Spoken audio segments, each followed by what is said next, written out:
Sir, bakit naman ganito kaliit ang sahod ko? Papaliwanag ko yan, iho. Tingnan mo yung kanila, ang lalaki ng sahod. Tapos sa akin, ganito lang. Pagbigyan mo na sila, mga pangit sila, ikaw lang namang gwapo dito, kaya okay lang yung ganyan sahod mo, no ka ba?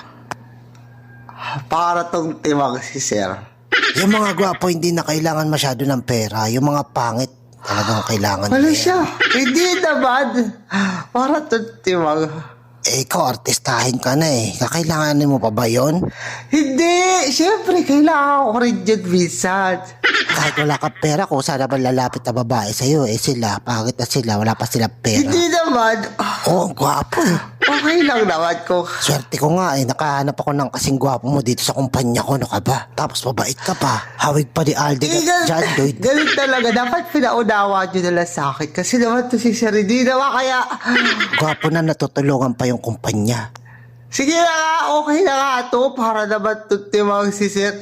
Sige na, okay na to. Kahit bawasan nyo pa nga. Sige na nga. Sabi ko na eh, hindi ako nagkamali, gwapo na, mabait. Oo na, nakakasar. Ito utong damuho.